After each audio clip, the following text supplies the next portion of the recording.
Federal Drive is presented by GEHA, Government Employees Health Association, proudly providing health and dental benefits to federal employees and their families. Visit GEHA.com. From digitizing pay and HR processes to professionalizing recruiters and accelerating policy change, Army personnel leaders are pushing hard to modernize how the service manages its people.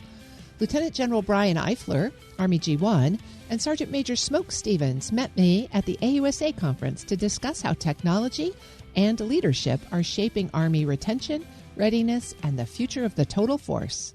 General Eifler, Sergeant Major Stevens, thank you so much for joining me. Yeah, honored to be here. The theme of AUSA is agile, adaptive, and lethal. So how does that translate into what you all are working on in terms of the Army personnel strategy? Well, we always have to remember, and the Chief just mentioned it, and the Secretary did yesterday, everything we do is for the warfighter. Everything has to be from the soldier's perspective. We could come up with some great plans, some great processes, some great things, but if they don't help the warfighter and they just help those that are trying to help the warfighter, that's not good enough. We need to have systems that are agile and adaptive and could be more up-to-date in the times. In the 21st century, we still do a lot of things, processes-wise, in the Pentagon, outside the Pentagon, that have a lot of bureaucratic processes, some systems that are just old. I know Smoke talked about it earlier today about some of the processes that we use with paper and that we don't really need, but we just keep doing it. Or we'll take something, for example, a paper, and we'll digitize it, put it in a computer, and say, hey, we're modern.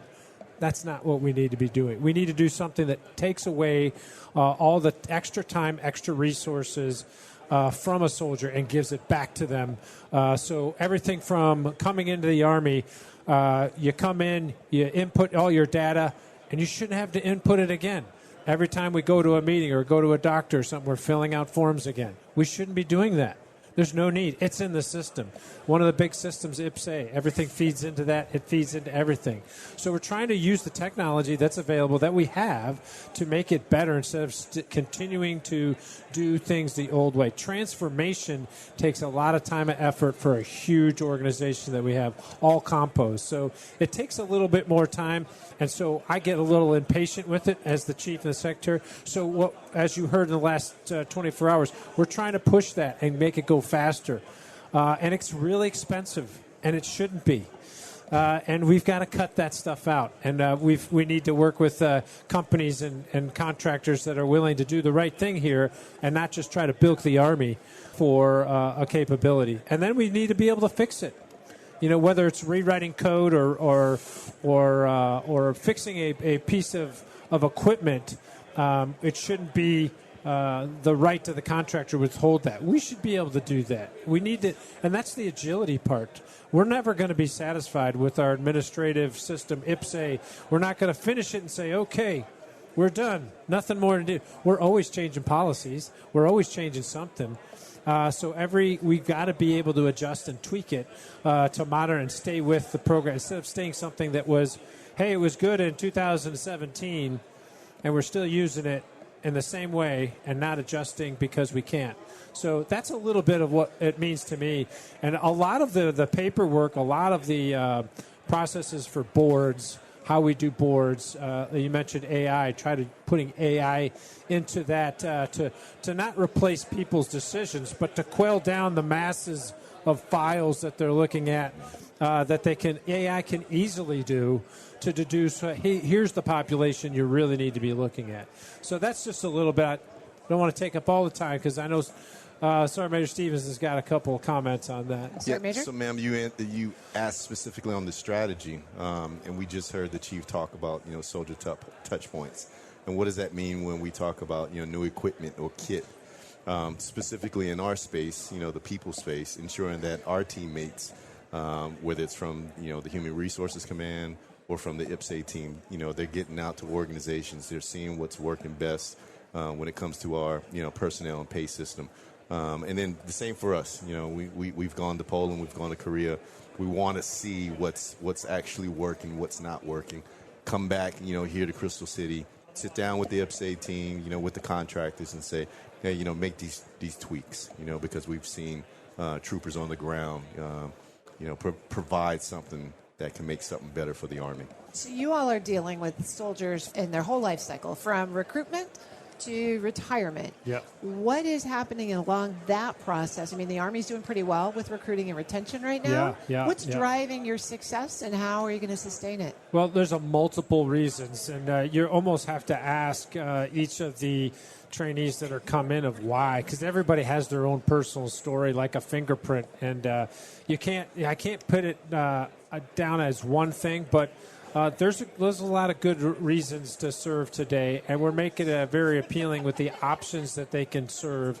Really, the Future Soldier Prep course has been a boon of success.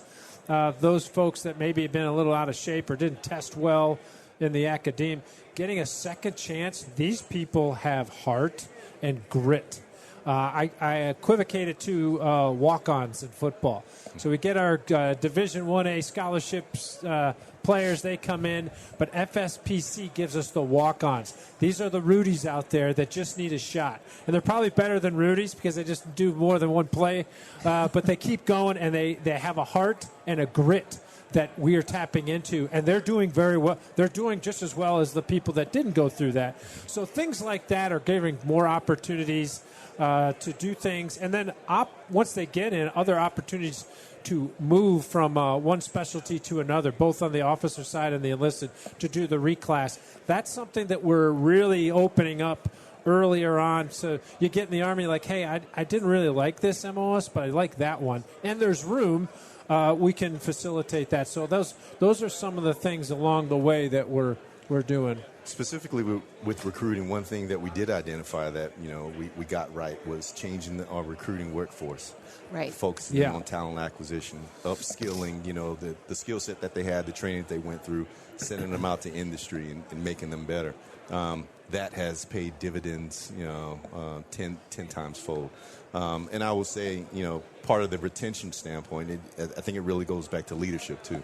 We have phenomenal leaders in our organizations that really understand the importance of, you got to get to know your service members. You got to make sure they're going through challenging, tough, realistic training to show, hey, this is what I came in the Army to do, and I'm a part of something bigger than myself. So the recruiting, the professionalization of the recruiting force has been more than just a pilot now. It's going to be institutionalized and really paying benefits. Yes, ma'am, absolutely. Both on the enlisted and the warrant officer side. We're seeing the benefits of what talent acquisition is doing for us. That's great to hear. So you also mentioned at the beginning, you talked about all the compos, so active, guard, and reserve. That's right. When you think about the total force, how would you assess the readiness of the total force these days? Well, I think we're ready, and I think we never can say that we're ready enough. I think we always are on a journey of readiness. We always got to get better. And it's not just becoming a trained expert in your craft, but as a collective element. So whether it's a squad, a platoon, company, battalion, brigade, division, corps, theater, army, all of us have to continue. We can't train enough. And that's a challenge. It's an expensive way to look at things, but it's not as expensive as not doing it and going to the war and paying for it in lives and the blood and treasure of the United States. So I think we always have to continue training.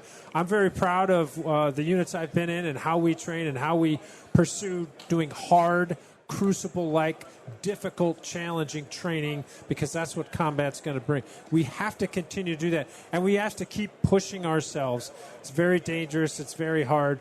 But I don't think we can ever be satisfied, to quote Ralph Puckett, where we are. We always have to keep getting better. And what we're talking about really this week is the technology. We can't just rest on our laurels. M1 tank's a great tank, but it's not good enough, not in the future. We have to make the changes that they're talking about with some automation, some AI, and some of those things. So I think we're really good. I still think we're the best in the world, but I don't think we can sit there and brag about it. I think we need to continue to measure up to that every day. Well, the Army Transformation Initiative is changing equipment. It's changing force structure, and equipment is changing so fast. The Army's Training and Doctrine Command, Futures Command, now you have the Transformation Command. How is all of that playing into what a service member can expect to be able to do in the Army from the time they come in? I think understanding the direction that the Army is going and knowing that, and both our Secretary and our Chief and our SMA always says this, the soldier and everything that we're supposed to provide for the soldier is the focal point. Yep. As soon as you hear that, you should know right up front, I'm coming into an organization that cares about me and the things that I need to have in order to fight and win. So I think understanding, predictability of what we're going to do for the service member is number one. The combination of, headquarters realigning and saying, hey, we're putting, these specific resources to ensure that we're finding efficiencies. In our 30-plus years of serving, I mean, we have never seen anything like that where, again, the Department of the Army has said this is what we need in order to give back, to the soldier. Yeah, I think it's choose your own adventure, right? There's so many MOSs and specialties that you could do and what you can qualify for, and there's always a journey that you could adjust from if you don't like something. But I think a lot of what we bring of retaining good talent is our leadership. People want to be valued. People want to be led by leaders that they want to emulate. The more people we have like that, the more people are going to want to stay in a unit or in a location or in the Army as a team because they feel like they're valued, they're making a difference, they're being fulfilled, and their leaders are servant leaders. They're caring for them and taking care of them, making sure they have the resources and the training to make them ready for a war or combat or whatever happens. Well, you mentioned AI earlier and deploying AI into HR processes, but are you also bringing AI to bear in terms of continuous learning? And it can't just be go into the basic course, go into the advanced course, right? Things are changing so quickly. How are you bringing those kinds of modern tools into lifecycle management? Yeah, I think it's a challenge, right? Because it's not something we're used to. But as the chief just mentioned, there's two types of companies in the future: those that are powered by AI and those that are out of business. So we have to start incorporating. We're doing it a little bit slowly and measured because a lot of people are concerned about using too much AI. But I think we're using it in chunks and steps forward.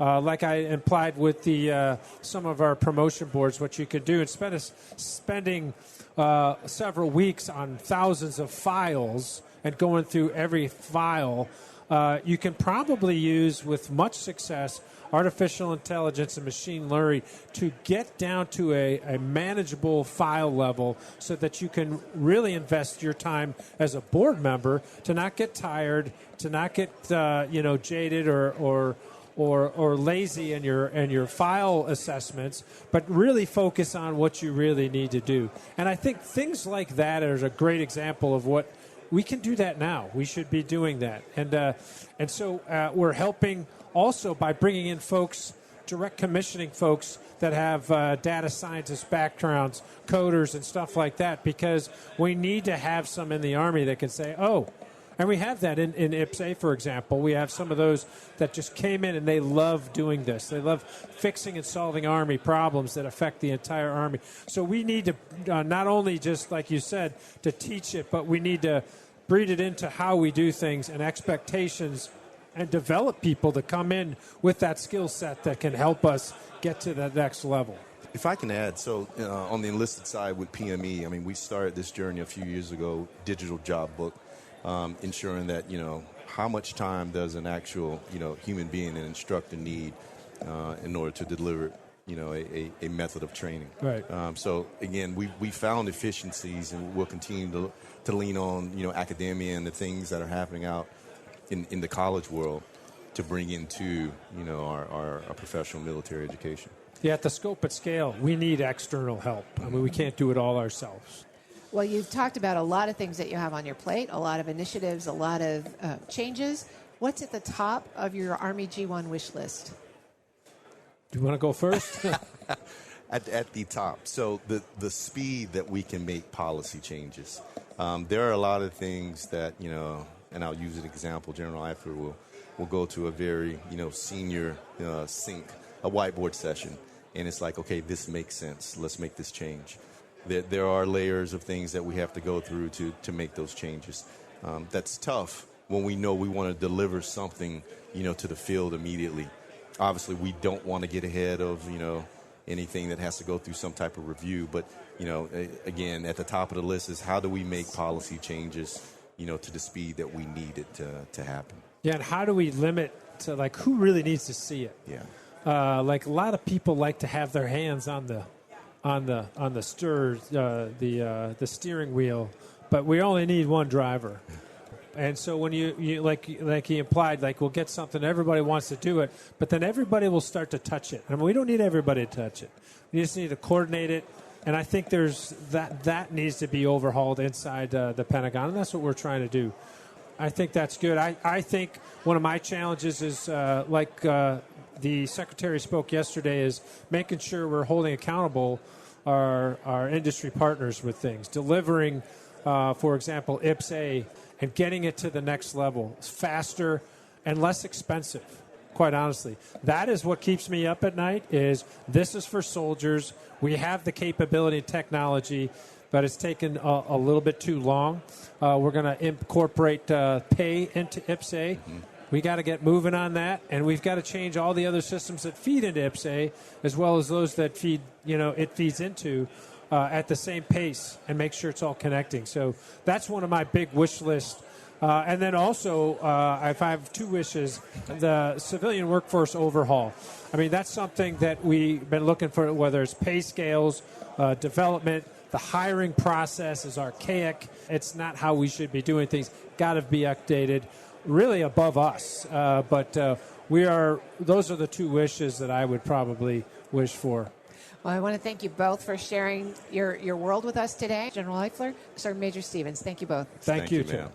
Lieutenant General Brian Eifler is the Army's Deputy Chief of Staff G1. Sergeant Major Christopher Smoke Stevens is the U.S. Army G1 Sergeant Major. We'll post this interview at federalnewsnetwork.com/Federal Drive. Subscribe to the Federal Drive wherever you get your podcasts.